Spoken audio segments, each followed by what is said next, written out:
அம்மா சரியாகத்தான் கூறினார்கள். இவர்களுடைய மைத்துனர் லட்சுமணன் பயங்கர கோபக்காரர் தான். அதனால் இவரிடம் மன்னிப்பு கேட்க வேண்டியது மிகவும் அவசியம். என்ன பயம்? அவர் கோபத்தை பார்த்துதான். செல்லுங்கள். நீங்கள் இருவரும் எடுத்த யுத்த முடிவின் மீது எனக்கு கோபம் இல்லை. சவாலான ஒன்றுதான். நீங்கள் இருவரும் என்னை குற்றவாளி என்று நிரூபிக்க முயன்ற போதுதான் நான் என் பொறுப்பை சரிவர செய்யவில்லை என்றீர்கள். அந்த கடவுளுக்கு தெரியும். முடிந்திருந்தால் என்னுடைய அண்ணியையும் அண்ணனையும் பெரிய விடாமல் நான் அப்பொழுதே தடுத்திருப்பேன். இந்த பெரும் தவறை நாங்கள் செய்திருக்க கூடாது. தவறுக்கான மன்னிப்பை தான் உங்களிடம் எதிர்பார்க்கிறோம். உங்களுக்கான ஏற்பாடுகளை அனுமன் செய்வார். உங்கள் கவலையின்றி அயோத்தியில் இருங்கள். பெரும் துயரங்களை சந்தித்தீர்கள். உங்கள் உயிரையும் பணயம் வைத்தீர்கள். நீங்கள் எந்த மக்களை காப்பாற்ற எண்ணுகிறீர்களோ எங்களுடைய யுத்தம் அந்த எண்ணத்திற்கு எதிரானது. அந்த தவறினை சரி செய்ய முயற்சிக்க வேண்டும். வெற்றியை பலத்தால் அல்ல, எங்கள் குருநாதர் எங்களுக்கு அளித்த கல்வியால் பெறுவோம்.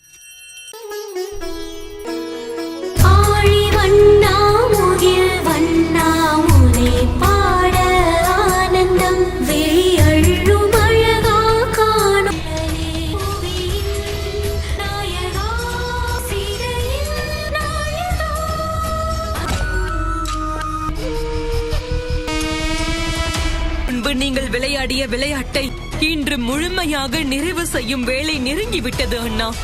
ஆண்களால் பெண்கள் அவமானப்படுவதையே காண்பார்கள்.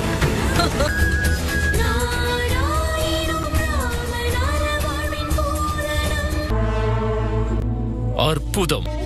அரசர் மக்களின் மனதோடு விளையாட தொடங்கிவிட்டார். எல்லோருக்கும் முன்பாக உன் மனைவியை அசிங்கப்படுத்துகிறாயே, வெட்கமாக இல்லையா உனக்கு? எப்படி பேசுகிறாள் பார்த்தாயா? கூறியிருக்கிறேன் அல்லவா? நம் கலையை ஆயுதமாக்க வேண்டும் குசன். இன்னும் நீரை கொண்டு வரவில்லையா? உன்னால் எதையும் செய்ய முடிவதில்லை. நான் தான் சலவை தொழிலாளியின் மனைவி. பிரபு ராமனுக்கு முன்பு நியாயம் வேண்டும் என்று கதறினேன். ஐயோ, இந்த சமூகம் தேவி சீதையையும் ராமனையும் பிரித்தது.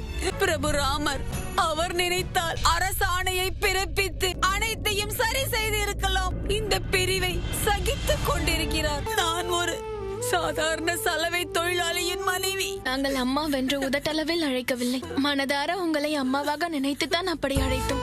அது மட்டும் அல்ல அம்மா, உங்களுடைய அம்மா என்றுமே அழக்கூடாது. அயோத்தியில் உள்ளவர்களுக்கு புரிய வைக்க வேண்டும். அவர்களின் உள்ளத்தில் உள்ள தவறான எண்ணத்தை அடியோடு அழிக்க வேண்டும். வாருங்கள், உங்கள் இருவரையும் சந்திக்க அனுமதி தந்து விட்டார்.